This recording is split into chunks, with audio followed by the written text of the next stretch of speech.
If you want to pump your body and expand your mind, there's only one place to go. Mind Pump. Mind Pump with your hosts, Sal DiStefano, Adam Schaefer, and Justin Andrews. In this episode of Mind Pump, Adam gives us another tracking update, and I promise you it's not boring this time. No way. He gives tracking tips and talks about tracking tools. A lot of Adam stuff going on in this beginning of this one. It is, but it's important. Also, how all the Adam haters can fast forward. How increasing carbs is affecting his cognitive function. It's messing up his He's a little cloudy. his vocabulary He's a little saying bit. things if it could get worse. more than normal. Yeah. in weird ways. Also, did you guys realize today's the final day? Is it the final one? This is the final day for the summer starter I love how Adam pack. says final. Yeah, do it. Do it. Final. It's the final. So our starter pack is MAPS Anabolic, which is our foundational workout program. It also has MAPS Prime, which has a self-assessment tool, which teaches you how to program priming sessions to develop better recruitment patterns or even correct imbalances. Hey, let's do what's best for you. Exactly. You know what I mean? Let's think about that. There's a nutritional component. We have a nutrition guide that's included, a fasting guide that's included. And then we gave you forum access in this starter pack. In the forum, you're connected to like 2,000 fitness enthusiasts, and you're connected to me, Adam, and Justin, so we can help you along the way. So we've taken all these things and we've cut the price in half. That's what the summer starter pack is. And today's the final day for it. So if you've been thinking about it, now's the time to do it. Also, I'd like to add, all of our programs come with a 30-day guarantee anyway, so you kind of have nothing to lose except for maybe some belly fat and stuff like that. So you can find out about this at mindpumpmedia.com. Black hole sun, won't you come and wash away the rain? Damn. Yeah. You know, Black hole sun. Yes. Won't you come? Won't you come? That's a great. You guys remember the video to that? The music video? Yeah, where the girl's face was like melting. It was weird. Yeah, it was a good video. Yeah. I like how I can start you off. Yeah. I never continue though. You notice that? No, it's good. I'll do the first lyric, and then I let go. You're like my human harmonica. And I'm horrible. But I will not blow you. You must generate that yourself. No matter how many times you ask me. Yeah. Is that what you call it? keep asking. Yeah. That's what you call it. Yeah. Hey, Justin, turn the lights off. We're going to play human harmonica. Adam. Yo. How's your nutrition going, dude? Oh, ironically, that's exactly what I'm doing right now. Are you writing down your food? Yeah.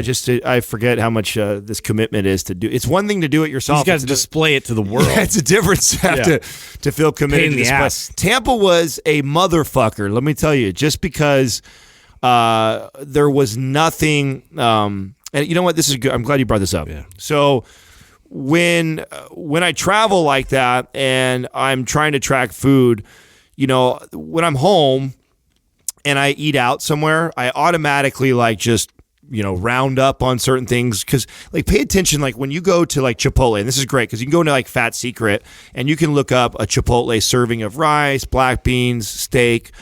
But if you really pay attention, they give you way more than the front. Well, and not even that. It's just the discrepancy between each person who's serving you. Like one time I'll go in and the chick hooks it up, and she gives me heavy-handed Harry. Right, and then you go to other places and it's super cheap. And you're talking about when you talk about hooks up the meat, the difference of a quarter more serving on your steak, half more serving on your rice, another quarter more serving on your onions and bell peppers that probably have olive oil all over them. Shovel of guac. Right. So, I think that becomes the most challenging part for people that are tracking. Everybody gets so hung up that I get a lot of questions right now on, how accurate, Adam, do you think that the Fitbit is to your calories burned? Because mine are really It's a guide. It is. That's all. It's a guide, and I actually think it's a pretty damn accurate guide. Where I think where there's more discrepancy, more people fuck up, is on their own personal tracking.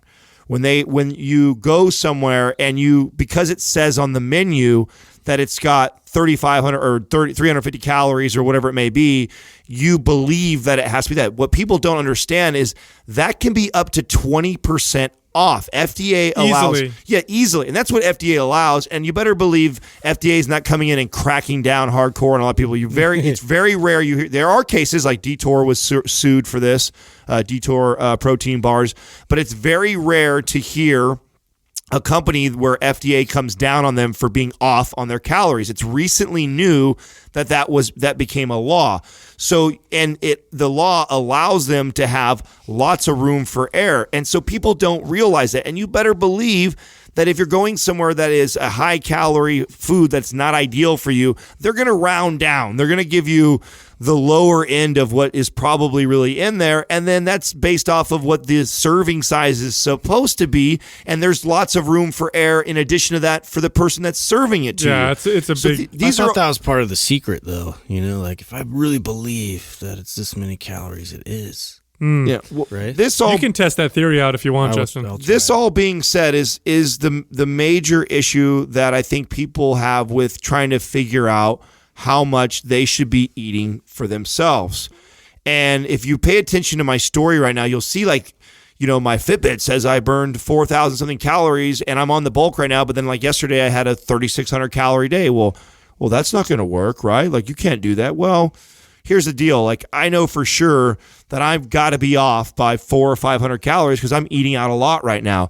Now, as I get like closer to stage, you know, competition ready and I get leaner and leaner, I eat out less and less. Then it's all about you buy it, you weigh it. Because then you can manage it, yeah. Because you have to be the prep as precise as you possibly can. But even that, even measuring, you know, 6 ounces of chicken thighs, like every thigh is not the same. So even if you cut up and you weigh 6 ounces, it's an estimate. Mm-hmm. It's better than not having an estimate, but it's an estimate. Well, and this is so I mean, look at protein powders and pre-workouts. You ever seen how when people are like, "Oh, I use 1 scoop of protein powder," I'm like, "Well, let me show you this. Let me see the scoop," and then they'll take this heaping scoop. I'm like, "That's like 1.5, dude." So there's a line right there. It needs to be up to that line, and that's it. Right. So funny because that's mainly the argument of why, like, you know, to have the supplements and the protein powders and the bars and all that, because it's like it's managed. Like this is not, you know, like it's exactly what it says on the label. No, it's not. And now we say that, and then what I always want to make sure I backpedal and cover my tracks with this is that this also tends to turn a lot of people off. That, oh, the tool isn't that accurate. Oh, it's so far off. Throw the baby out the basket. Exactly. So then they just fucking throw everything out the door. No, let me tell you this. We are in a very cool time. And I know some people are anti wearables and, you know, the apps and the tech stuff that's involved. These are the same people that like hated the wheel. Right. You know? It's like, fuck the wheel. Right. Let's just keep walking. This to me is awesome because 15-year guys like us that have been doing this for 15 to 20 years.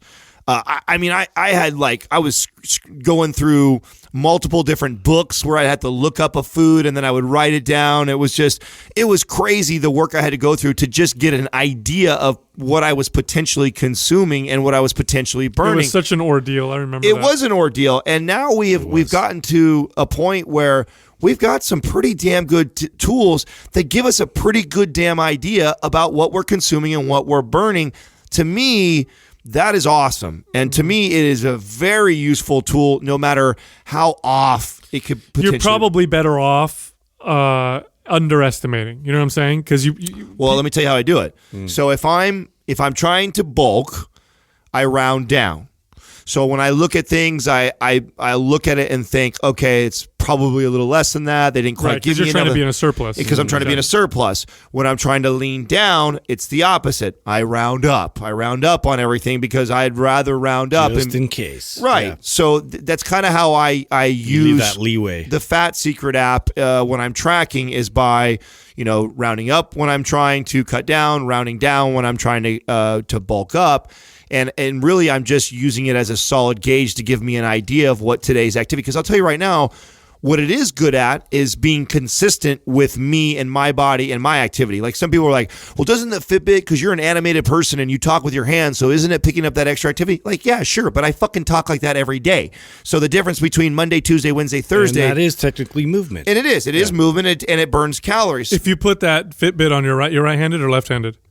Well, I'm ambidextrous. Okay. So it doesn't if you put on your right hand and, you know, when you have private time, calories go through the roof. Yes, I've tracked that before. So This Wow, it says I took 80,000 steps in the last 20 minutes. How'd that happen? Yeah, so this is I think this is where a lot of people Climbed Mount Everest. I called it private time. my dick. they get a little hung up on the tracking and they want to throw it out the window when in reality it's probably the biggest game changer for myself as a coach. It's your best bet is to do that. And I talk about intuitive eating all the time, but before you get to any type of intuitive anything, you got to know this shit, and that's the best way to do it is to track. Yeah.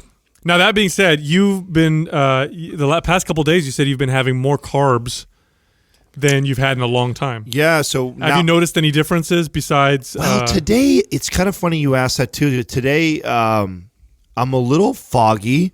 I've been lost for words multiple times. I've fucked up more words today than on average, which is normal for me, right? It's normal for me to make up a word, but literally I've done that like 5 times this morning already. Do you feel less sharp? Is that what you mean?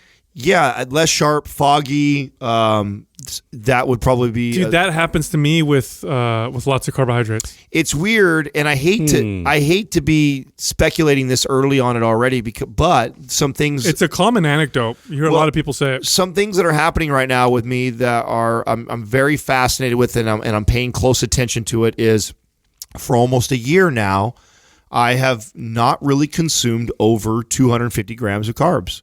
After we went keto, it completely changed my relationship with fats and carbohydrates. I changed my macro profile going forward, and I've seen lots of great benefits from that. Well, since then, because it's been well over a year since I've competed, I haven't aggressively tried to bulk and put size on. And I do remember when I tried to do that keto, and I had a really hard time with that. I just couldn't get enough calories in. It's too satiating. Yeah, right. And so I'm now back to reintroducing carbs, and really just for that exact purpose to try and get me up. Now I'm seeing some really positive things, and then I'm seeing some other things like the fogginess today. Marks the second day in a row where I've ran back to back 400 grams of carbs plus, which we're talking about close to double the intake of what I've been consistently eating for quite some time now. Do you find it makes you hungrier doing that as well, or sleepier? Do you notice differences in energy? Energy, because people will say that they'll notice more fluctuations in their energy. So that's probably better. Okay, so I notice fluctuations, but good and bad. So I'm having an amazing workouts right now. Oh, you're probably all glycogened up and plus high calorie. I mean, you're also high calorie. Yes, exactly. So there's definitely both those come into play, right? When we're talking about how I feel right now. So it's very interesting to me to pay attention to, and this again going back to the tracking thing. When people speculate on, oh, this makes me feel this way, oh, this and that, and I'm like, until you track and you're really consistent with this, it means nothing to me because I feel like real easily I can go and... Well, there's so many variables that people aren't aware of. It could be a lot of different things. And I don't even like speculating what we're talking about right now because it is early. Like, let me do this consistently for a while, and do I continue to notice those things? So that's a very common anecdote that when people reduce carbohydrates and bump fats or go keto, for example, that a lot of people will feel sharper in their thinking and clearer and when they speak, and they'll have much more level energy. Now that's an anecdote. I don't know if there's been any studies on healthy people that demonstrate that, but on people with brain disorders like Alzheimer's or dementia, they do have improvements in cognition. It's actually quite established when people will drop carbohydrates and increase fats, or just supplement with like ketones. Now they're showing too. So, they call Alzheimer's. Some doctors will call Alzheimer's type 3 diabetes, or they'll say that it's a lot of these mental issues come from the brain's inability to utilize glucose as well as it did before. So going with ketones or fats may be better. But I know myself, man. If I eat tons of carbs, I'm sleepy. I'll get sleepy throughout the day. And foggy. My mind will get foggy for sure, where I don't feel as sharp or as quick with my words. I definitely feel that right now. I definitely feel the difference in that, and it's substantial. I can definitely tell that. Where are your carb sources, by the way? I mean, the usual rices, beans, but I have pulled from other sources like popcorn, my cocoa whip with lots of berries and fruit. So I do a lot of fruit right now. I have shakes pretty consistently in the diet. Trying to think of a bad source of carbs. I've had bread because I've had burgers several times now on the bulk. So I've included Five Guys or eating like a gourmet type burger somewhere where we're out. I just get so tired. Like if I eat a large carb meal, God, I feel so tired afterwards. But it has to be pretty. It's got to be pretty big. I can have some and be okay. But if I have like 100 or 200 grams at a sitting, like a big carb meal, man, I'm dead. I'm an hour later, I want to take a nap. I'm really liking how responsive though I feel to them in comparison to what I did before. So, like just this last workout, like I made a point, and I hadn't done this in a long time since I was competing days. I made a point to make sure I had about 100 to 150 grams of carbs before I went to work out. Mm-hmm. And man, I just had an awesome my gas tank. I felt like I could stamina. Yeah, my stamina in the gym. The pump, so then the pump leads over into the psychological part for me because there is something that I felt I lost on a very low carb and a high fat diet. Although I told you guys before that I felt like I had a fuller look to me more consistently.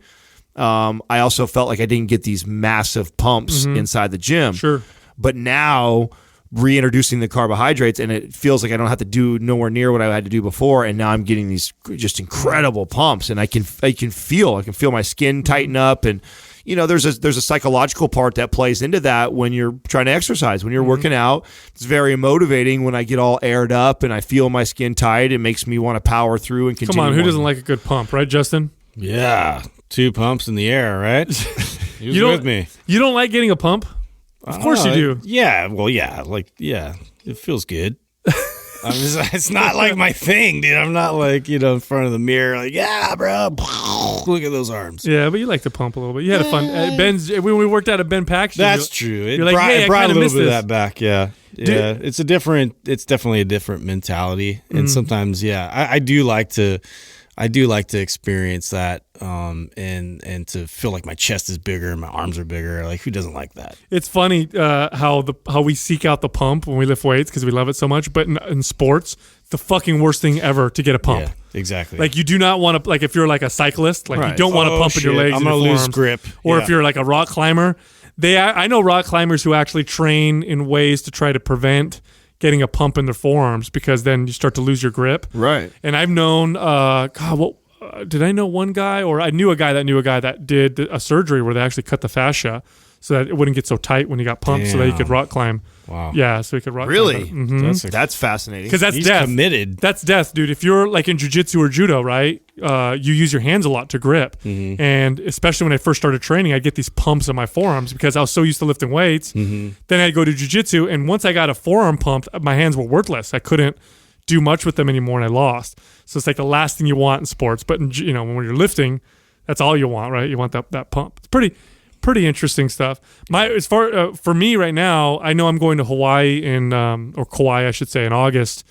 So right now I'm kind of eating a little bit of a surplus, and then I'm gonna do like a mini cut going into Hawaii. I feel like getting really shredded for a second. I haven't done that in a while. I'm trying to push myself to. I was just who were you just with last night? Who was asking me this? We were with somebody, and they were asking what I was trying to do. Oh, I ran into a buddy of mine who I used to compete with. That's what it was.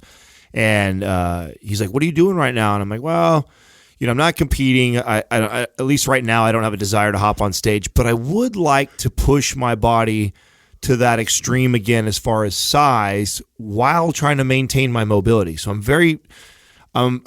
very fascinated with the amount of mobility that I still have at the size I am right now, because this is about where I start to feel like a meathead a bit. I was just watching the old video we did. You're integrating it, man. On NEAT. Yeah. And you could see that was back when I was competing, right?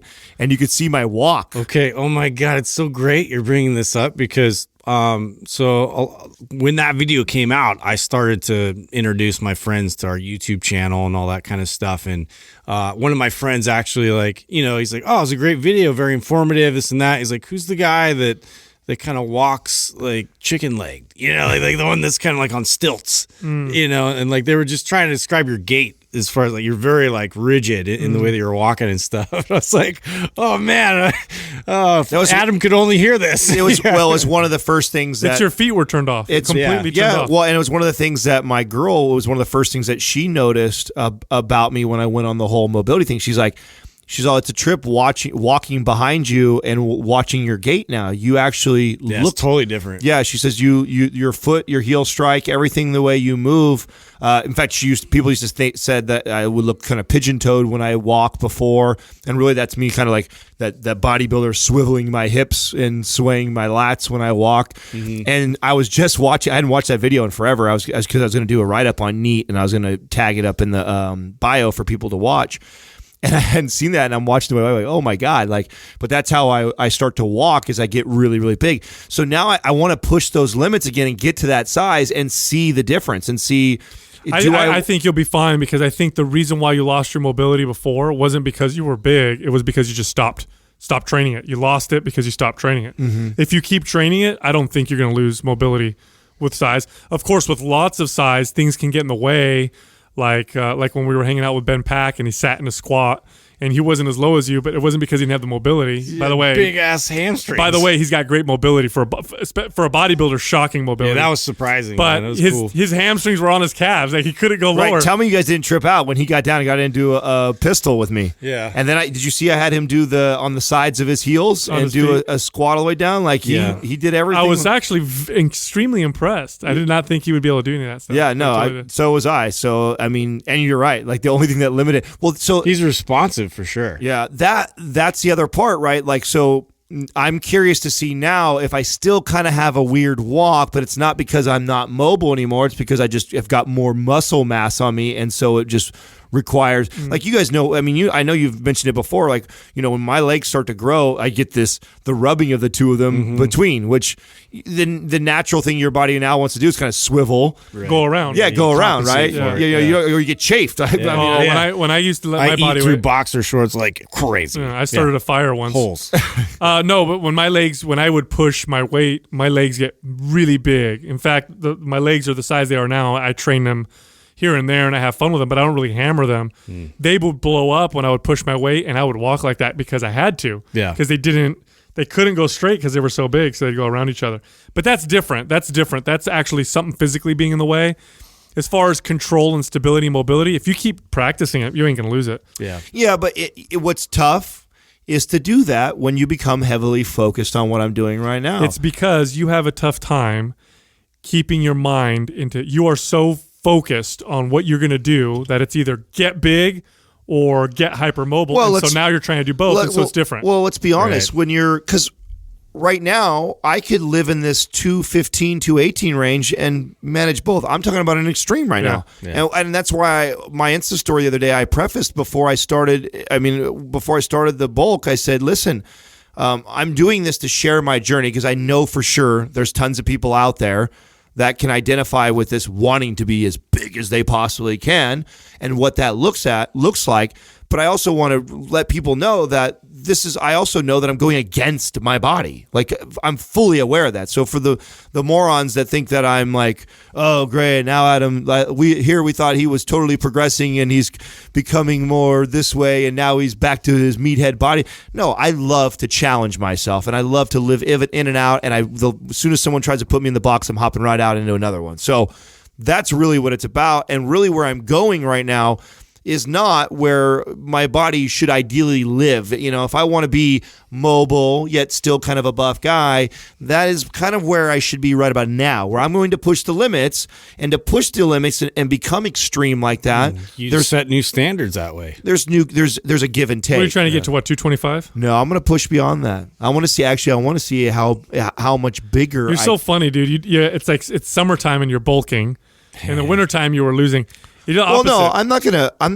I'll be up there within a month. I'm gonna come back down. I'm gonna get ripped. That's the old. So you want to gain like 10 pounds in a month? Well, I'm already walking around over 218, 220 right now, so I'm not. It's not that far away. Like 230. Yeah, I would like to get somewhere in between. I don't have a set number. What it is, I want to get as You big just as feel whatever. Yeah. Like I don't want to say like, oh, I'm on my way to 235 or 230, and when I start to see that, I don't. I'm saying about it. I'm trying to press those limits while maintaining as much mobility as I can. And you say that like it's really easy. It's like, oh, you just need to make sure that you do both. And when you start to go any extreme in any direction, and this isn't just referring to our body and training, it could be anything, there's always a give and take. That extreme requires a certain amount of effort and discipline towards the things that benefit that look or that size to me, which are naturally going to take away from all the great work. In order to become as mobile as I became in the last year, people don't realize the amount of effort that it went into that. It's so much time. Yeah. So much time and dedication. Especially the progress that I made. I'm sorry, but the last year, I don't know do you know anybody personally that went from at the least amount of or as little mobility as I had and progressed to where he's at mobility wise now? It was because you dedicated to really getting to a certain point. I don't think, and it just takes a lot of work, but I don't think maintaining it is going to require nearly as much focus and dedication. You know what I'm saying? No, not at all. You just have to. Well, there's certain things. It. This is how I explain like dynamic flexibility to people, right? So when you get to a point, this is like in getting into Justin's world of Indian clubs and the mace bell. I was thinking Indian club and tools like this. These become huge assets when maintaining mobility and within the shoulders, the hips, and whatever, without having to go and do what I like before. When I had to break down each individual joint and say, let's address this, and I had to do these boring static type stretches and tension type moves to gain this connection back in that area. Well, now that I've got it, now I can do like a single move that kind of encompasses all of it.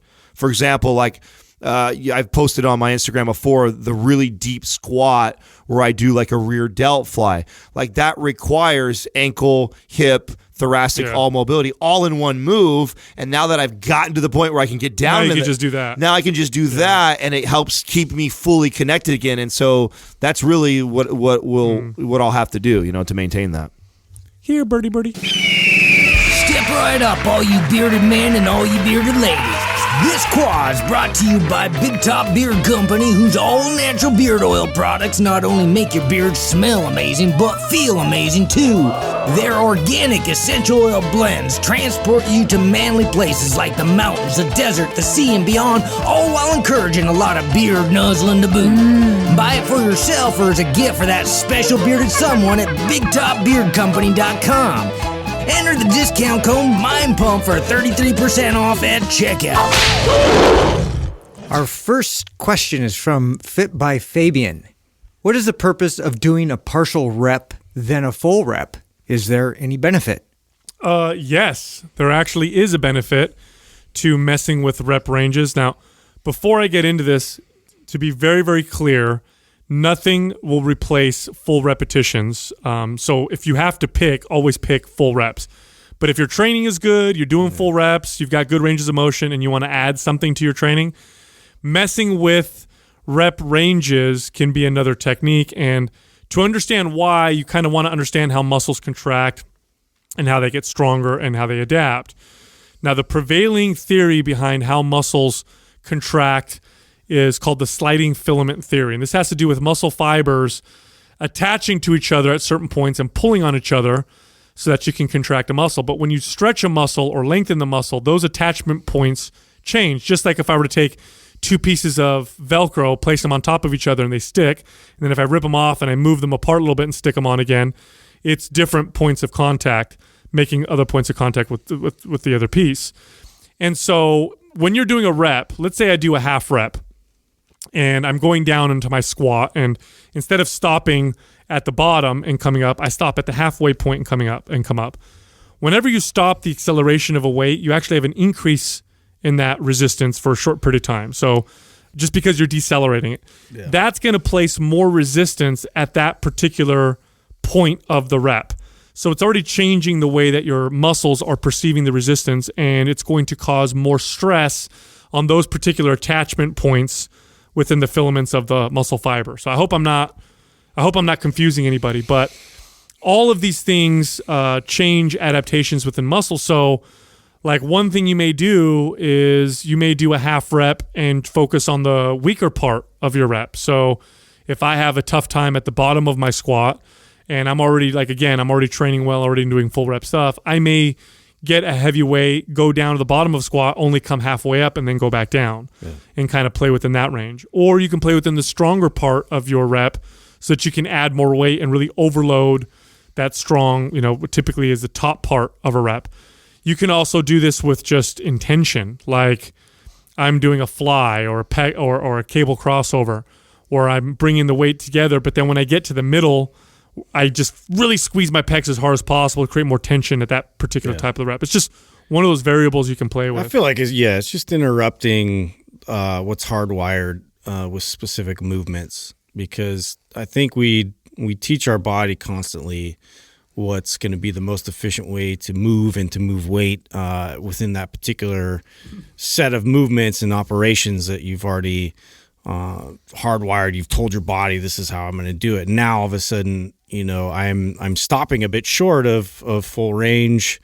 I have to adjust and accommodate to that, and my muscles are going to have to like sort of relearn a different operation. And so it's just good to challenge it from that aspect, even if it's just to get more connected to different parts of the contraction. It's a good example of this. Do you guys remember, a lot of people maybe might not know this exercise. I'm sure you guys, 21s with the barbell? Okay. Totally. Yeah. So for those of you that don't know, so there's a regular barbell curl. So I'm standing straight up and I curl the bar all the way up and then all the way down. And then there's something called 21s. And this is an old school exercise, and it's the same thing as a barbell curl. So I'm standing with the barbell, but the difference is I do 7 reps from the bottom of the position to the mid range, and then I go back down. So I do 7 halfway up. Then I do 7 reps halfway. I go all the way up to the top, and I go halfway down. So now I do 7 reps halfway down, and then I do 7 full reps. So that's 21 reps total. And so someone might look at that and be like, well, what's the difference? Why don't you just do 21 reps with the barbell instead of doing half up, half down, and then, or a third half up, a third down, and then a third full way through. And really, it's just in how you're doing the reps. I'm stopping the barbell from going all the way up. I'm having to change directions. I'm having to send a different signal. I'm fatiguing my muscles. Decelerating the force. Yeah. So, even from an athletic standpoint, if I'm all full reps, full range is always ideal, but you don't get things that happen within a set of movements in a sport that are consistent, and so you have to overcome a lot of different types of forces all the time. And so it just makes more sense to be able to react by decelerating those forces. So if you're going to decelerate them at like a shorter angle, you need to be good and efficient at that too. Well, when you make the parallels with sports, the first thing that comes to mind is when a football player or a soccer player cuts from left to right really fast. That's not a full squat. No. That's a partial rep. That's a partial explosive rep. So there's definitely benefits to it and carryovers to, and where I see it is the control. It teaches you control. Instead of this, I lift the weight up, which you see a lot of people do. They just kind of lift it up and they drop it down. They lift it up, they drop it down. Having to catch it halfway and then right back up and do these partial type reps forces to have control through the shortened range of motion. And so I think it teaches good control. So I think there's benefits from there. And then I also see the benefits from a hypertrophy side, like a BFR. Like, for example, like when you do BFR, you don't need to do full reps. You're just pumping blood, and we're trying to exaggerate the sarcoplasmic hypertrophy, right? We're just trying to expand, trying to shoot as much blood into the muscle to expand, right? So I'll use shortened reps. Very rarely I do this, but I normally tend to incorporate them, if ever, when I'm hypertrophy focused. So if I'm chasing the pump that day and I'm in phase 3 of one of our programs, you might see me do, barbell curls, and then I'll do like these pumping reps right afterwards because I'm in a phase where I'm trying to put emphasis on the pump. And so that is another way to pump more blood into a muscle really quick. So partial reps are good for that. Yeah, messing with the rep ranges is it's another tool in your tool belt or your arsenal for training. But it's I would consider it a more advanced technique. So yeah, it's at the bottom towards as far as priorities. Yeah, so first master control, master full ranges of motion with control and stability, master the exercises that give you the best bang for your buck. But then you can throw this stuff in. Like I'll tell you what, if you're advanced and you want to take a set to ultimate intensity, go to failure. And I don't recommend this frequently, but every once in a while, maybe go to failure on full rep and then squeeze out some partial reps, and you'll be in a whole world of pain. It'll challenge you in a completely different way. Isn't that interesting how many acute variables there are, and yet people will try and get stimulated by like chemicals and pre-workouts and all this other shit when they haven't even played around with half the stuff. Have fun with your workout. It's like, oh my God, dude, just do all, if you're that bored, experience something else like this technique. Absolutely. Quick commercial break, you guys. We keep getting asked all the time, how can I support the Mind Pump family? Here's one of the best ways you guys can. You guys love that Chimera coffee that we have. Chimera coffee with a K. You go to chimeracoffee.com, put in the discount code MindPump for 10% at the checkout. Also, if you guys want to know how I have this luxurious beard and you want one too, go to bigtopbeardcompany.com, put in the discount Mind Pump again, but this time for 33% off. Also, if you guys have not tried Ben Greenfield's new bars out, they're fantastic. If you want some, go to bengreenfieldfitness.com/naturebite, put in the code Mind Pump and get 10% off. Go check it out. The next question is from Andre Ead. What is a piece of health, fitness, life advice that you always hand out but have a hard time following yourself? Ouch. This is easy for me. Oh, go then. Let's hear it. Yeah. When I do yoga and when I meditate, I talk about it a lot. I'll talk about it on social media. I'll talk about it on the podcast because I notice such a profound benefit from doing them, probably because those are two things that I need the most. I tend to be tight. My body is not limber. Mobility is not a strength of mine. And sitting quietly doing nothing is very difficult for me to do. And so when I do those things, I notice the benefit and I talk about them a lot. And so I think people assume that I do tons of yoga and I meditate all the time. But the reality is those are two things that are very difficult for me to be consistent with. If I don't almost force myself or really make it a priority, I'll go weeks or months without ever doing either one. Those are just very, two very tough things for me. And I had this conversation with my girlfriend frequently because those are two things that she's good at. And she tends to follow my workouts when we lift, and I tend to blow her off when it comes to the things that she's good at, which is yoga and meditating. And I told her, I said, listen, I need you to force me, make me do it because I'm really good at finding excuses and other things I need to do. And I'm very good at selling that, and I'll convince you. So I need you to kind of push me to do those things because I know that for me to develop a practice in those things, I'm going to need some strong outside kind of motivation, even though objectively I know how beneficial they are. So those are the two things for easy for me that I can point out as things that I have a hard time following myself. Yeah, I think I'll go ahead because I know mine's weakness is, which I always try and stay ahead of because I'm very health motivated when I eat. However, I know I don't hit anywhere close to the amount of vegetables I should be eating.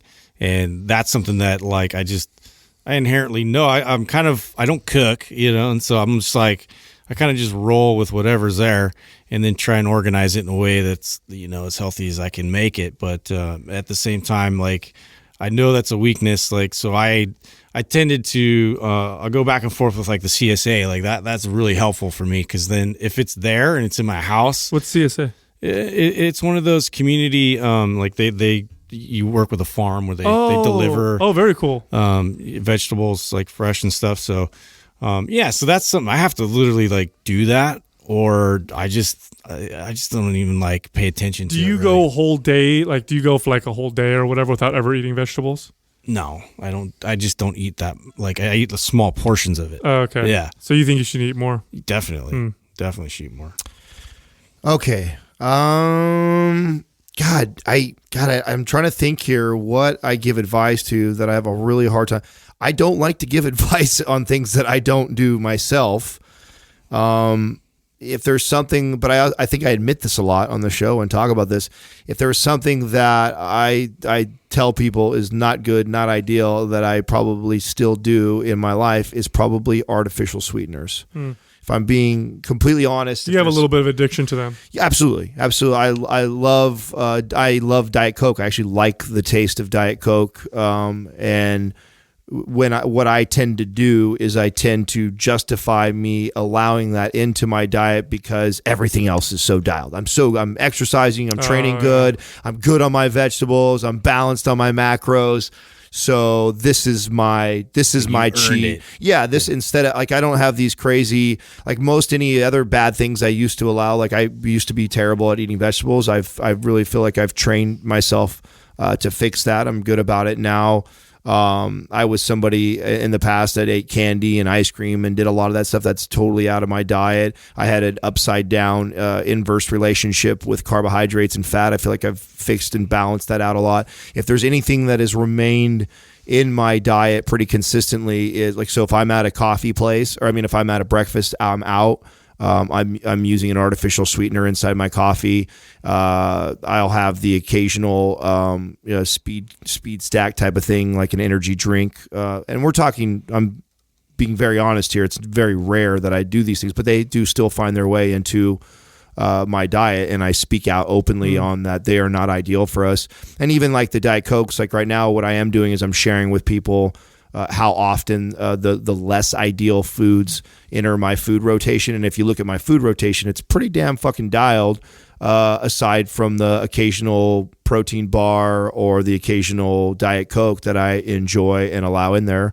And that's probably the one thing that I advise against that I do still have a hard time completely eliminating, because like you said, I would agree that I'm addicted to I crave a Diet Coke. I actually enjoy the taste of it, especially with certain foods. Do you like Diet Coke better than regular Coke? Oh yeah, absolutely. That's weird. Yeah, no, definitely. Wow. Yeah. It's because you drank so much of it. You must have just developed a flavor. Yeah. a taste Regular for it. Coke is too sweet, man. Yeah, exactly. Regular Coke tastes like I'm sucking down sugar or syrup. Well, you are.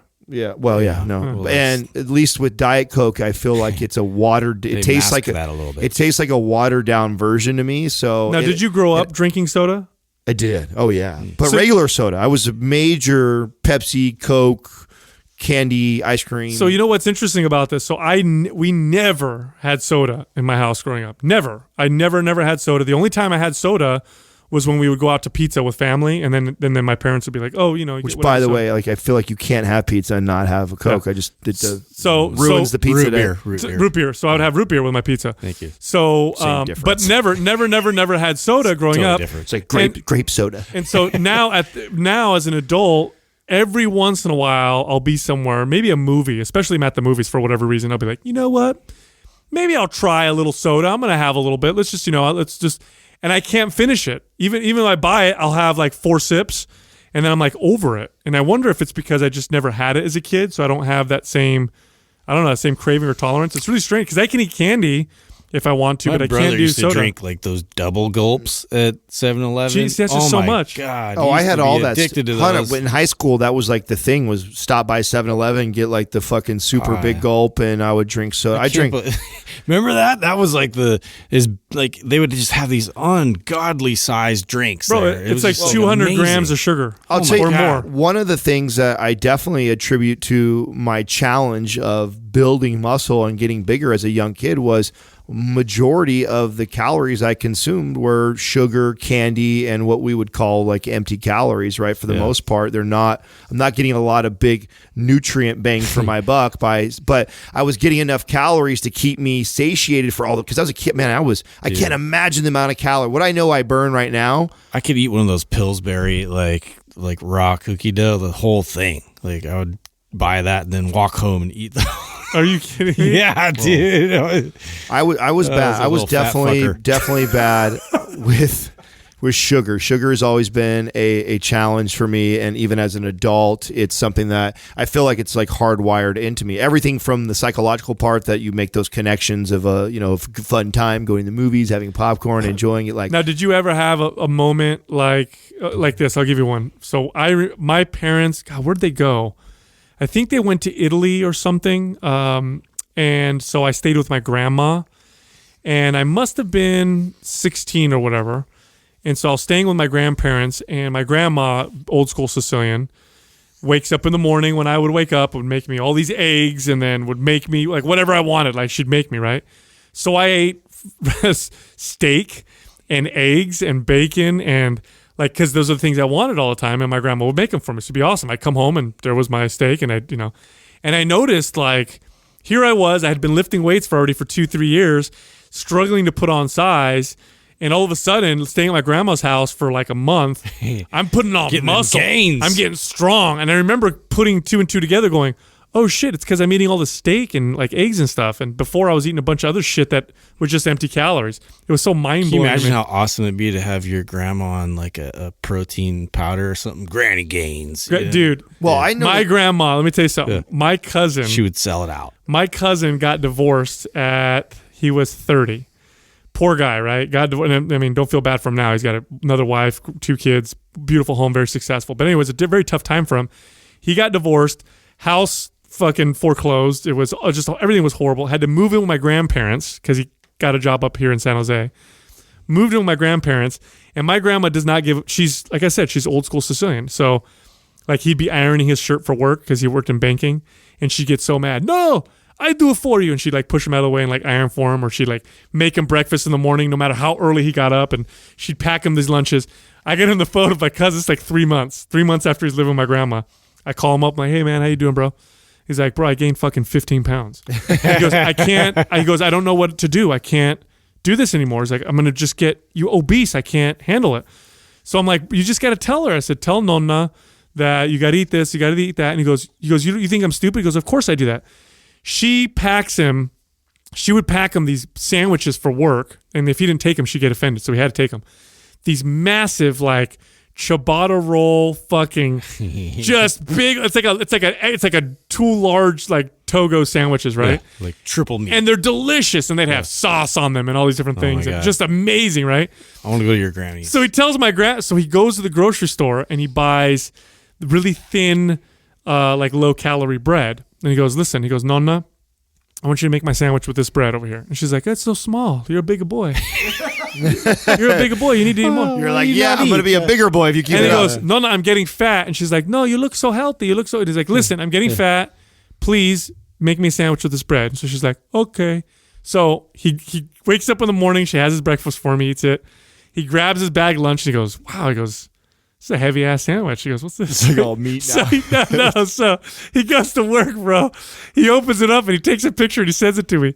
My grandma used 4 pieces of bread to make like a double decker. She made it was like slice of bread, like meat, cheese, vegetable sauce, slice of bread, meat, cheese, vegetable sauce. Slice was like a 4 quad decker. It was a fucking quad decker sandwich.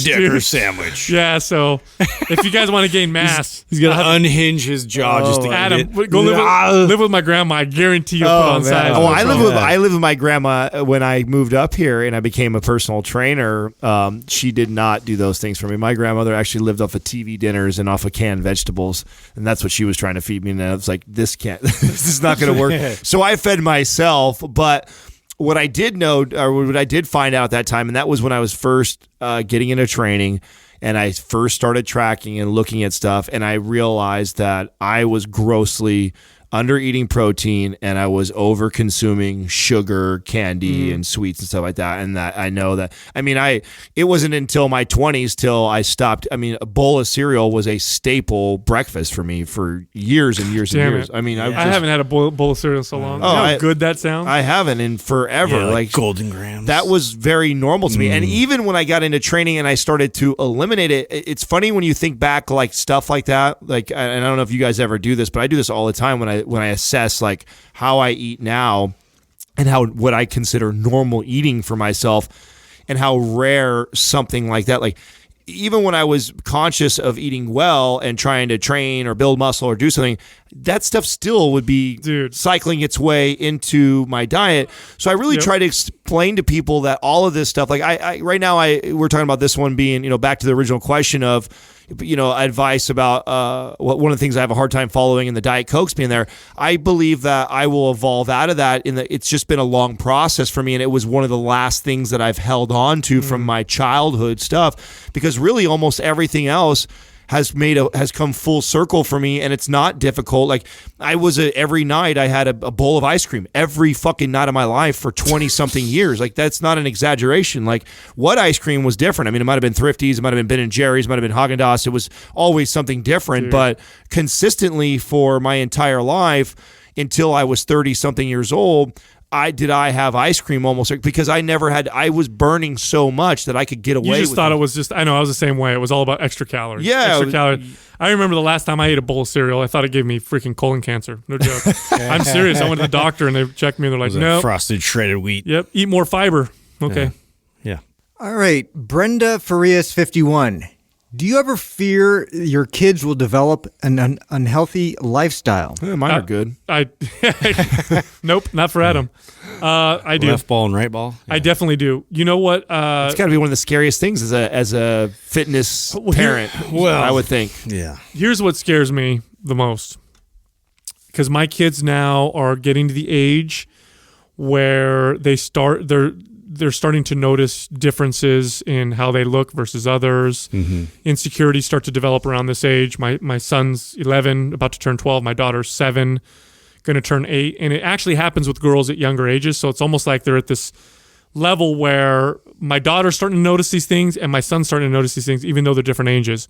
And again, I think it's just because girls tend to notice them differently. So my daughter, and neither one of my kids are overweight or anything like that. We eat a very healthy diet, and if they have a tendency to be skinny because both their mom and dad were like that. But like my daughter the other day, she comes home from school and she's like, she was upset, and I'm like, what's the matter? She goes, this girl told me I had a fat butt. So like I said, she's 7 years old. And Did you tell her that's going to be an asset later on? Well, exactly. Yeah, no, I didn't tell my daughter that. Thanks, Adam. Don't worry. Uncle Adam strikes again. Don't worry, honey. Boys will like that. Yeah. No. Let me tell you something there. She and she was kind of upset about it. And then she's like, why do I have a bigger belly and than this person or whatever? And it's my 7-year-old that's asking me that. And then my son, and she doesn't have one. That's the crazy part. But when you're a little girl, first of all, little kids have organs that are larger than their body sometimes, so they stick out a little bit. Their stomach, they're not fat. You know this when you see a baby, like their little belly sticks out. It distends a little bit. That's it. And so she notices that compared to other kids or compared to like adults who have really flat stomachs. And I see this when she takes her dance class. Like all the little girls in there, in between, what the teacher's doing, they're looking at themselves in the mirror and looking at their hair and checking. It starts so early. It starts really early. And then my son, the other night, we're sitting there having dinner, and he's like, he goes, I think I gained 5 pounds over the last few months. And I'm like, where'd this come from? Like, what do you mean? Yeah. He's like, well, I'm trying to put on weight because I want to get stronger. And so I'm very careful with this conversation because you can push them in the opposite direction. Like my instinct is to be like, you look great the way that you are. Don't worry about it. You're fine, And then that'll just push them in the opposite direction because kids aren't stupid.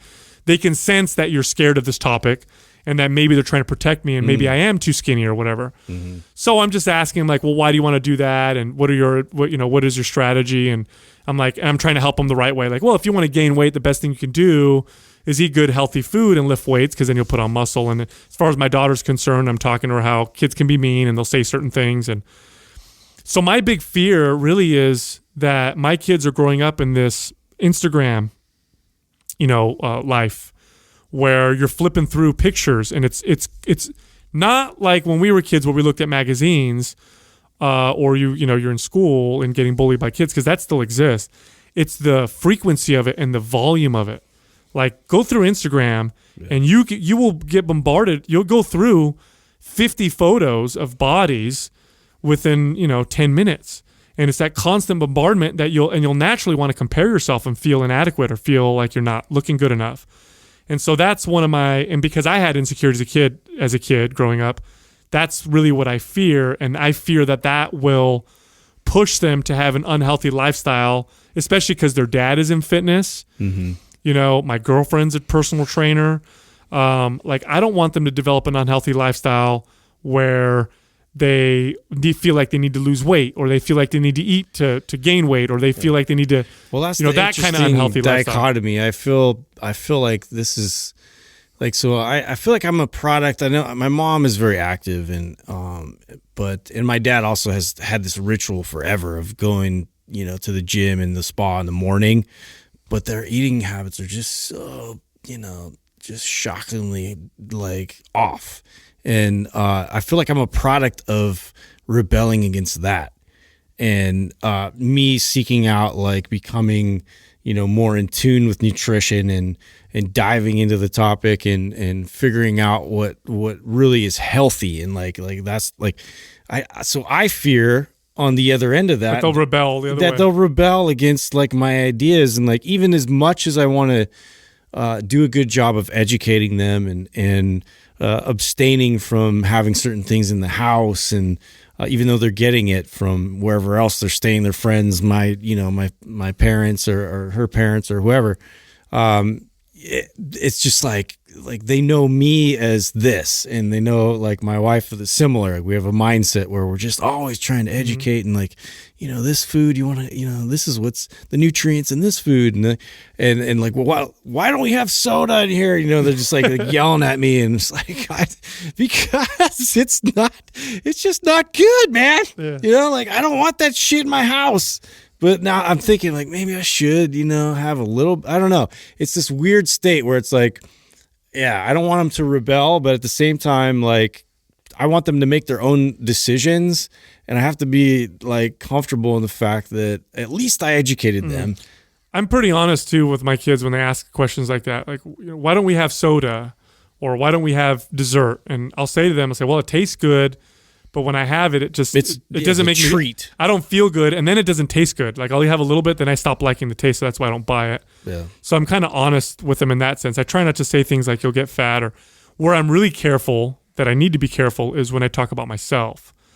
Like, and because kids will internalize it. Like, if they hear me say, ooh, I need to watch what I'm eating. Right, because you can really easily do that because we feel comfortable with our own relationship, but don't realize what message we could send by. Yeah, you don't have to say it directly to your kid. If they hear you say it about yourself, they'll internalize that. Like, oh, I'm getting fat, or I need to cut, I need to get leaner for summer, or I want to have a six pack, or, if I flex in the mirror, then they'll see that I value that. Yeah, and them wanting to please their father. Mm-hmm. Well, my dad values muscle. My dad values strength, or my dad values these physical representations of health. Therefore, I need to be this way to earn my dad's, respect or whatever. And that could develop kind of a bad, relationship to those kinds of things. It's kind of crazy. And then of course, drive around neighborhoods, man. Like, you just don't see kids outside like you used to. You just don't. It just doesn't happen. That's another concern. Just the concern of, even if it's their friends and their play habits are different these days, and so just to I just hope that they take off with some active form of movement that resonates with them, and then they can enjoy that like in a play level where it's not like it's super structured, and like I feel like we're always having to create these almost manufacture these moments for them to move. You do, because like my son will go on his computer, and I'll give him a little bit of time to do this, again, because I don't want to go so extreme in the opposite that he rebels. Yeah. And he'll put his headphones on, and I'll hang out with him sometimes in the room and watch what he's doing. And he's online with 4 of his buddies, and they're laughing and talking and playing and having a great time. So he's socializing. Mm-hmm. He's having a great time with his friends. Then we'll invite the friends over, and you know what they do? The friends will bring their laptops, and they'll all sit in the same room and play together. And so it's like damn it. It's like, what do you do, right? So you do have to manufacture activity. Like, I put them in camps where they're kind of go where they do outdoor stuff, or like I have a garage gym now that I'm gonna do like family. I'm gonna start doing go hiking with them, and everybody just You have to do gets on board. You have to do it with them because it just isn't a part of the lifestyle anymore. Well, I feel like I have the least input on this because I'm not a father as far as I know, and I think that you haven't been on Maury Povich yet. Right. I feel like if the best way, if I did have a son or a daughter, for me to make sure that this didn't happen would be, number one, would be to lead by example, right? To show, like, I think living a healthy, fit lifestyle for them to want to emulate, because I think most kids, and I know there's exceptions to the rule, but most kids look up to their parents and think of them like, for the majority of their childhood growing up as superheroes. Mom and dad, they're all knowing, they're all smart, they're all this, and then they become teenagers. Yeah, then they become teenagers, and now this is where, and that's exactly where I was heading. Then there becomes a transition where opportunities for these type of conversations will present themselves, I feel, and I think as a parent, you have to recognize those opportunities and not just graze over with a short, no, we don't keep that in the house. No, I don't want that. Or it's bad for you. And you just give them the short answer, and you actually recognize those moments as teaching points and an opportunity to expand on why exactly we may not have these foods, or why exactly dad gets up extra early every morning to go get his workout in the garage, or do these things that aren't maybe the other kids' dads aren't doing, and why does my dad do these things, and why does my dad not have these things in his refrigerator? And I think that if you lead by example, one, and then you two, just make sure you recognize those opportunities when they present themselves, and you don't just do the because I told you so, which so many parents I feel like do, and that's where they make the biggest mistake. I think trying to force too much will end up backfiring on you more than anything else. 100%. And what you said is 100% accurate. I think that the biggest thing you could possibly do, by far, is be the example. Your kids learn way more from what you do than what you say. Yep. That's just a fact. You could say whatever the fuck you want, and that's got some influence, definitely does. But the biggest influence is in how they do it. And as you grow up, you start to realize you start to do things like your parents did, and it's just because you observe them and watch them, and you start to kind of copy them. Mm-hmm. And it's just the way it is for kids. So I had a client once I was really close with, and she had a little girl, and she'd bring in her daughter every time, every once in a while to work out. And here's an example of, they do what you do and not necessarily what you say. And this little girl was, at the time, she probably was 12, 13 maybe. And she was having this conversation. They had walked in for her to work out. So she brought her daughter with her, and her daughter was doing homework, but she was kind of in a bad mood. And I'm like, hey, what's going on? And she's like, oh, we're in a big argument because she wants to wear makeup all the time to school. And I don't want to let her because I think she's too young. And so while we're working out, because I knew this family for so long, she's having the conversation with her daughter in front of me. Hopefully, I think she was hoping for my input. Mm. And she's like, honey, you don't need to wear makeup. You're beautiful. And she was a gorgeous young lady. She's like, you're a beautiful young girl. You don't need to wear makeup to be pretty. And the girl's like, no, I do, because it makes me prettier and I want to look, pretty like my friends, this and that. And she's like, you don't need it. You don't need to wear it to look pretty. You're naturally very beautiful. And she's like, and she told her mom, she goes, well, why do you wear makeup? You're pretty. You don't need to wear makeup. You put on makeup every single day. And I sat there and I remember thinking like, she got you, because, and that's just a silly example, but they will 100% see how you act. And so if you want your kids to have a healthy lifestyle, it's just more work. I know this, but you just have to lead a healthy lifestyle. Well, do you guys remember? I mean, I do remember training clients and getting this like the anomaly, right? Getting this lady or male that was 45, 50 years old, and they're hiring me, and they just had these great eating habits and routines or things that they put in place, and they were already in really good shape, and they were just searching for more knowledge from someone like me. And almost always when I would dive into, go deeper into their childhood, their upbringing, almost always those were the ones that had this really powerful impact by their parents. And it's normally one or the other. Either one, their parents were really bad examples, and they revolted and became super healthy because they were totally unhealthy parents and bad examples, and then that kid actually got lucky and made out because they chose to go the opposite.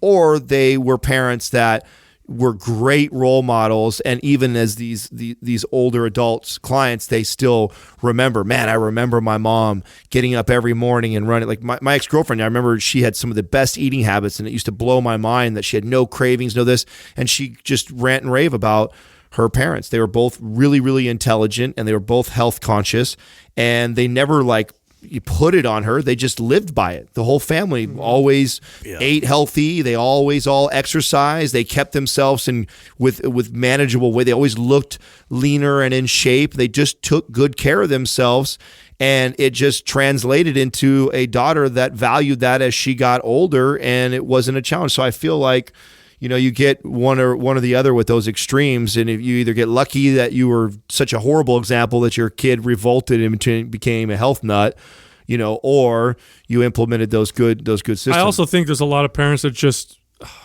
don't realize the damage that they do sometimes. I was at the grocery store yesterday, and there was a mom and a dad with their 2 kids, and the kids, one of the boys was probably 6, and the older boy was probably 8. And they're like, Mom, I want to get candy, but let me buy me. And then she's like, okay, if you're good, I'll get you. So they were good. I ended up in line behind them. And you're talking about a 6-year-old kid. The candy that he chose was gummy bears, but it was a full bag. Not like a small, single serving, but the big bags were. He's a smart kid. He's just like, I'm getting the whole bag. But that was his. It was all his. And he when like 1,000 calories. He opened it, and he's just eating out of this bag. It counts as one. You give kids candy, and you tell them eat as much as you want, and that's what they're going to do. They're going to eat until they get sick. I couldn't believe it. I'm watching. And these kids were both already on their way to overweight. I could see it, and I'm just like, oh man! Like if she only knew how much of a poison she's doing, how much she's impacting her child's future. Well, it's hard not to see that now. It's so bad. Well, people don't make the connection too. I remember you gave this analogy one time on the podcast a long time ago, and I thought it was such a great point of, the size of the kid in comparison to you. Like what a little 6-year-old eating a bag of gummy bears would literally be equivalent to you as a grown-ass adult sitting down and eating a whole fucking cake to yourself. That just seems absurd. Yeah. Who would sit down and drill a whole full-size cake from 31 flavors? You would never do that. And that's right. Why that just sounds absurd. But that's what you're doing when a 6-year-old eats a 1,500 calorie fucking bag of gummy bears. Dude, I did that at a party because I was at a birthday party years ago. My kids were real young, and there were cookies. They were giving out cookies, and so I took one cookie and I broke it into 3 pieces. I broke it into 3 pieces and gave my kids 1/3 of a cookie. And I got dirty looks from the parents, because they know I'm in fitness, right? So they think, oh, God, you're just managing your kid. And so one of the moms said something once my kids left, thankfully she waited, because if she said it in front of my kids, it would have been a severe blasting. Yeah. But she goes, gosh, I know you're in fitness and stuff, but why don't you just give your kid a cookie? And so I said, hold on a second. So I called my kid back. So he came back in the room, and I said, let me see your hand. And he says, okay. So he gives me his little hand. He's got a little kid hand. And I put his little kid hand up to the cookie, and I put my hand up to the cookie. And I said, him eating this cookie would be the equivalent of me eating a cookie this big. And I drew it with my hand. And I'm like, I would never eat a cookie that big. It's just massive. He's a little kid. These cookies are okay for me to eat one, but he's so small that one cookie to him is the equivalent of me eating one that would be this massive circular thing. And you could see the look on her face was kind of like, oh shit, it's a cookie cake. I never thought of that. And it's like, well, yeah, the kid weighs 30 pounds. Yeah. I'm not going to give him a full cookie for a 30-pound kid. It's crazy. That's all right, dude. I literally took my kid out of a soccer league just because after every single game they would give them a free, either it was a popsicle or ice cream, a popsicle stick. Yeah. And I was just like, I'm like, right before dinner, you're going to fucking give them all of this sugar, and this is the entire reasoning for them after that. I want to go play soccer because I get the fucking popsicle. That was the only reason why he would play. I want the popsicle. That's so great. That's how kids' minds work. I was getting I got so pissed off. We're not fucking signing up for this shitty league again. Is that the league? That's the only thing. Is that like, the they're league, focused or is on. it the parent that is actually in charge of the snacks? Is that how? No, when we were kids, it was a like, truck that would like show up, and it was like part of the league's deal with them, and they like worked out some kind of weird deal. Oh wow, Dude, whenever my that's kids, like smart business 101 right It there. is. It's like, Yeah, let's get I them mean, addicted to candy. Their parents will It have literally looked like like some drug dealer. Come on, like, dude. pulling You- up. you ever- you ever go to- It's like, yeah, You the ever see- cocaine is here. You ever see like functions, like school functions at parks, and then mysteriously Ice Cream Man freaking drives by? They're real smart, out there, aren't they? Oh yeah. Yeah, no, when I would have to buy, because you would rotate for buying the treat or whatever after the game for the Yeah. parents. You always knew when it was You're my the turn. asshole parent. I Yeah. was always the Me asshole too. parent. Be like, Yeah. tangerines and like Yeah. organic cheese sticks or something Apples like with peanut butter. that. ah. And the kids would always go through, and I'd hand out the bags, and they'd open the bags, and they'd all look at it like, yeah, they'd walk away all pissed off. Stefano. Quick commercial break. Hey, people ask us all the time how they can support Mind Pump. Here's what you can do. You can go to www.brain.fm/Mind Pump and get 20% off Brain FM for meditation or focus. You can also go to audibletrial.com/Mind Pump and get a 30-day trial plus 1 free audio book. Lastly, you can go to getnatureblend.com/Mind Pump and you will get a discount on Ben Greenfield's CBD product. The next one is from Heather R. Bug. Using your personalities and characteristics alone, if you were a junk food candy, what would you be? And if you were a healthy food, what would you be? And you can't answer for yourself. Gosh. So we're answering for each I'm other. a junk food. Sal would be a broccolini, and For sure. It's rapini or is that how you call it? rapini for his healthy For food, sure. and his junk Dripped food, in olive oil. and yeah, exactly. And his junk food would be coconut ice cream. Oh yeah. That would be Can't be dairy. Yeah, that would be that would be my guess that'd be if I had blasphemy. to. And if I- I'd be delicious. Justin would be, if he was a healthy food, Yeah. he would be a grass-fed bison burger on sprouted, Yeah. organic wheat Ooh. bread with organic full-fat cheddar. with God, that sounds delicious. with some uncured bacon. Yeah, with some bacon, bacon. and some Don't forget sausage. and some avocado. You can't in miss there. the cheese on Yeah, it too. You gotta have lots some and sort lots of of cheese. Oh, you Full-fat said cheddar. Oh yeah, Yeah. full fat cheddar. 100% accurate. If Justin That's was, his healthy. That's his healthy dish. I'm so healthy. I'm so grass fed. You know what I mean? you're just a steer. You know what I mean? I just see you as a big steer. Meaty and cheesy. Yeah, it's And delicious. If- Junk food. Junk food, He'd be a Justin- big glazed donut. You think? You think donut? He'd be a glazed donut. Okay. When I look at him, I think of like he's a Because of the big. cheeks, huh? I think Yeah. he's a big Reese's cup. Thank you. A big I mean, that's peanut butter cup. that's probably more accurate. Is what like I a really would big, eat. like yeah. a really big one. Yeah, it's like kind of like savory, but Yeah. it's sweet. The ones that come around the holiday that are those 1 pound. Yeah, yeah, the big old like I bought one of a those one time. bucket size one. God, what would Adam would be? be like a jelly bean or jelly bean. What the fuck? You know, I think, something that's just no pixie dust. You Yeah, know, oh, it's like, pixie it's just sticks? like pure artificial like sugar shit. oh, the pixie stick. A fun dip candy. Yeah, the fun dip. Yes, exactly. I- You could know also what? snort it as cocaine. Yeah, you know what? Yeah. You know what comes to my mind for Adam as a candy would say red vines. Oh yeah, It's like, I Yeah, don't know, That's just- a good call. That's a good It's call. all just pure sugar. Yeah, yeah, yeah. It's got to be like the purest. That's Yeah. how I was thinking. Pixie, you nailed it with the Dippin' Dots. Healthy food, chicken, rice, broccoli. Yeah, I feel like he'd be. I think tilapia. He'd be, or something like that. No, I don't even eat tilapia. I know, but I just think. Yeah, of that. right. I just think of that. That's all. That's so There you generic. go. That's so our generic. that's our healthy junk food versions of. I'm the grossest. None of my shit is appealing to anyone. The coconut ice cream, maybe, but Yeah, coconut ice cream's God good. damn it. Oh, that sounds delicious. I thought you guys would say refreshing. sardines for me or something like that. Oh, that we could have missed- been we missed that broccolini or sardines. Both those are definitely right away when I think of healthy food and you come to mind because and there's something about those memories of us being in the small studio. Yeah, you Yeah. bring a whole tub of that. Yeah, like, of Sal just eating his drenched. broccolini and microwaving again, so he'd smell the whole studio Oh, would my smell God. like that. And then if he you- would microwave fish. He was that guy. So I don't think I could possibly get that out of my head. So for sure, Yeah. you're one of those Yeah. for sure. I just don't I'm get glad it's nostalgia now. I mean, it's not still happening. It is. Yeah. Hey, look, if you like fitness information and you just can't get enough and you want to learn more, the best place to get it, besides our podcast, is our YouTube channel. Blessed. We post a new video every single day on that channel, so subscribe to it. It's Mind Pump TV, and you'll get a notification every time we post a video.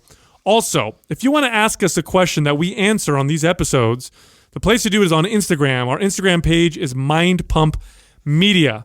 We'll also have personal Instagram pages. Mine is Mind Pump Sal. Justin is Mind Pump Justin, and Adam is Mind Pump Adam. Thank you for listening to Mind Pump. If your goal is to build and shape your body, dramatically improve your health and energy, and maximize your overall performance, check out our discounted RGB Super Bundle at mindpumpmedia.com. The RGB Super Bundle includes MAPS Anabolic, MAPS Performance, and MAPS Aesthetic. 9 months of phased expert exercise programming designed by Sal, Adam, and Justin to systematically transform the way your body looks, feels, and performs. With detailed workout blueprints and over 200 videos, the RGB Super Bundle is like having Sal, Adam, and Justin as your own personal trainers, but at a fraction of the price. The RGB Super Bundle has a full 30-day money-back guarantee, and you can get it now plus other valuable free resources at mindpumpmedia.com. If you enjoy this show, please share the love by leaving us a 5-star rating and review on iTunes and by introducing Mind Pump to your friends and family. We thank you for your support, and until next time, this is Mind Pump.